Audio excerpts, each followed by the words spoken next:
తిరుమల శ్రీవారి గురించి 10 నిజాలు. చిక్కుపడని వెంకన్న కురులు, వీపు వెనుక తడి, సముద్రపు ఘోష. ఎంత ఆశ్చర్యం! చాలా అద్భుతంగా కూడా ఉండేలా ఉంది. మరొకసారి అదేంటో తిలకించేద్దామా? తిరుపతిలో నెలకొన్న శ్రీ వెంకటేశ్వర స్వామి చాలా శక్తివంతమైన దైవం. తనని వేడుకునే భక్తులను కాపాడుతూ వారి కోరికలను తీరుస్తూ సప్తగిరులపై వెలసి ఉన్న కలియుగ దైవం. తిరుమల శ్రీ వెంకటేశ్వర స్వామి గురించి తెలియని వారు ఉండరు. ఆయనకు ప్రపంచవ్యాప్తంగా భక్తులు ఉన్నారు. జీవితంలో ఒక్కసారైనా తిరుమల క్షేత్రాన్ని దర్శించాలని అంటుంటారు. తిరుమలను ఎన్నిసార్లు దర్శించినా శ్రీవారి ఆలయంలో మనకు తెలియని చాలా విషయాలున్నాయి. అందులో కొన్ని మీకోసం. 1, శ్రీవారి ఆలయ మహాద్వారానికి కుడివైపున వెంకటేశ్వర స్వామి వారికి తలపై అనంతాళ్ల వారు కొట్టిన గుణపం ఉంటుంది. చిన్నపిల్లాడి రూపంలో ఉన్న స్వామివారిని ఆ రాడుతో కొట్టడంతో స్వామివారి గడ్డంపై గాయమై రక్తం వస్తుంది.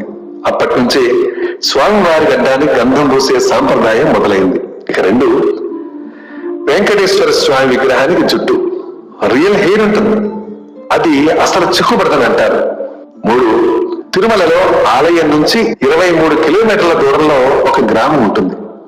ఆ గ్రామస్తులకు తప్ప ఇతరులకు అక్కడి ప్రవేశం లేదు.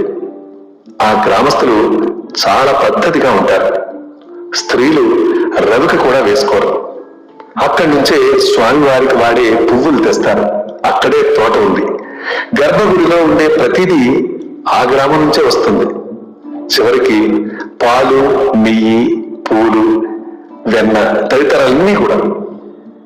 4, స్వామివారు గర్భగుడి మధ్యలో ఉన్నట్టు కనిపిస్తారు.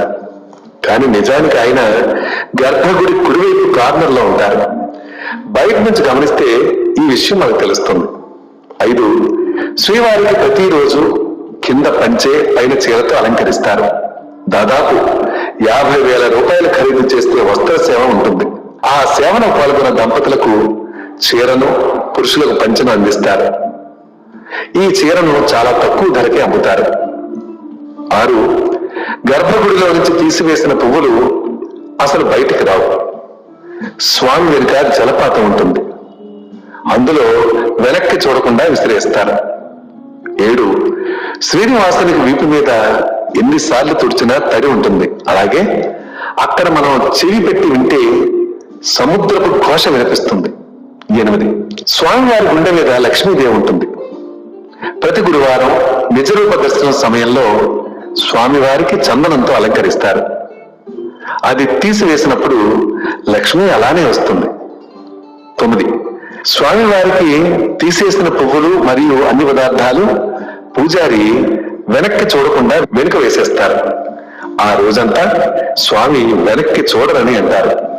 ఆ పువ్వులన్నీ తిరుపతి నుంచి 20 కిలోమీటర్ల దూరంలో ఏర్పేడు అంటే శ్రీకాళహస్తికి వెళ్లే దారిలో అక్కడ పైకి వస్తాయి. 10, స్వామి ముందర వెలిగే దీపాలు కొండెక్కవు. అవి ఎన్ని వేల సంవత్సరాల నుంచి వెలుగుతున్నాయో కూడా ఎవ్వరికీ తెలియదు. ఇలాంటి అంశాలు మా దగ్గర చాలా ఉన్నాయి. అవన్నీ కూడా మీకు అందించాలని చేసే ప్రయత్నానికి మీరు చేయాల్సిందల్లా మా ఛానల్ని సబ్స్క్రైబ్ చేసుకోవడం.